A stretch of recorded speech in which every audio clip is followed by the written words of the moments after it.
Баршаңызға сәлем, YouTube арнаға қош келдіңіздер. Сіздерге бүгін Мадлен деп аталатын француздардың ең керемет тәттісін жасап көрсетемін. Көріп тұрғандарыңыздай, өзінің түрі де, формасы да, дәмі де өте ерекше болып шығады. Жасау үшін видеоны соңына дейін қарап шығыңыздар. Рецепт өте оңай, үйдегі бар заттармен ғана жасап жей бересіздер. Осылай таза ыдысқа 3 жұмыртқаны қосамыз, жақсылап араластырамыз, үстіне қантты қосамыз. Қантты қосқаннан соң қантыңыз толықтай еріп, жұмыртқамен араласқанша венчикпен араластырып тұрасыздар. Бұған қосатын қоспалардың мөлшерін осы видеоның астында жазып қалдырып кетем, сол жақтан қарап алсаңыздар болады. Біркелкі болып қантыңыз ерігеннен кейін үстіне сары майды ерітіп қосамыз. Сары майды ыстықтай қосуға болмайды, жұмыртқа пісіп кетеді, сондықтан жылы күйінде осылай бірден салып араластырасыздар. Ол да араласқаннан кейін бір қасық разрыхительді қосамыз, араластырамыз. Яғни әрбір қоспаны қосқан сайын араластырып отырасыздар. Сол кезде біркелкі толық масса шығады. Ұнды електен өткізіп дайындап алдым. Бөліп, осы венчикпен араластырып, қою масса дайындайтын боламыз. Осымен біздің печеньеміздің рецепті дайын. Енді оның пісірудің жолдарын көрсетемін. Неге осындай қоюлық масса болғанша араластырасыздар, сонымен рецепт бізде дайын. Келесі, бұл бізде енді қасықпен жұмыс жасауға ыңғайсыз, өйткені жабысқақ қою қамыр. Сондықтан кондитерский мешокқа салып, қазір осы Мадлен печеньесінің формасына құятын боламыз. Керек мөлшерде осылай алып, дайындап аламыз. Содан соң форманы.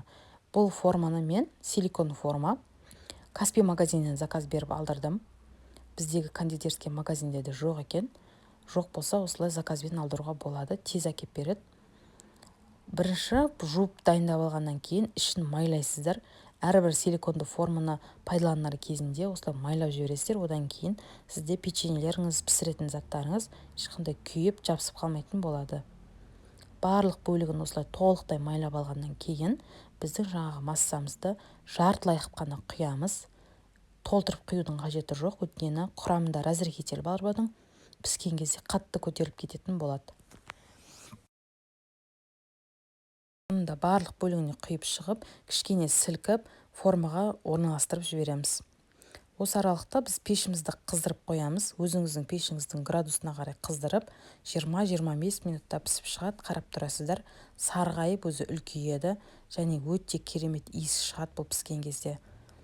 Тәтті иісі шығады, өзі де керемет болып пісіп шығады. Неге ортасы толықтай піскен. Көріп тұрғандарыңыздай жұмсақ, толықтай воздушный болып пісіп шығады. Енді осы печенье дайын күйінде осылай пайдалана берсеңіздер болады, немесе шоколадпен әсемдеуге болады. Ол кезде тіпті керемет болып шығады. Мен осылай жарты бөлігін шоколадпен, жартысын осы күйінде пайдаландым.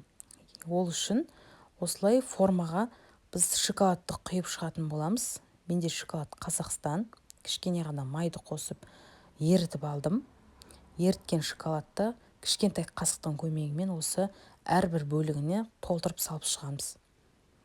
Содан соң үстіне печеньелерімізді батырып, яғни кішкене ғана үстіне қойып бастырып, морозильникте шоколадыңыз қатқанша ұстайсыздар.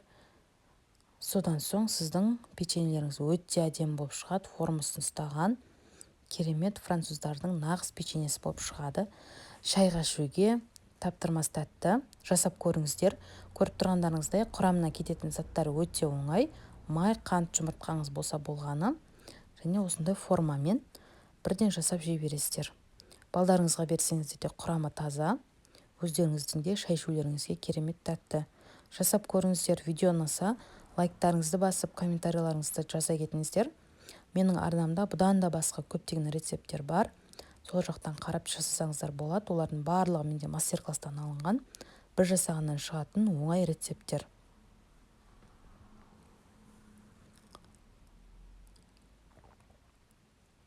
Неге морозильниктен әбден қатқан шоколад осылай формадан оңай алынады, және ешқандай жабысқақ болмайды.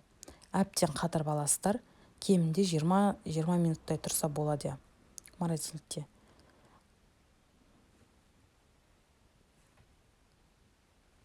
Формаларының өзі өте ерекше.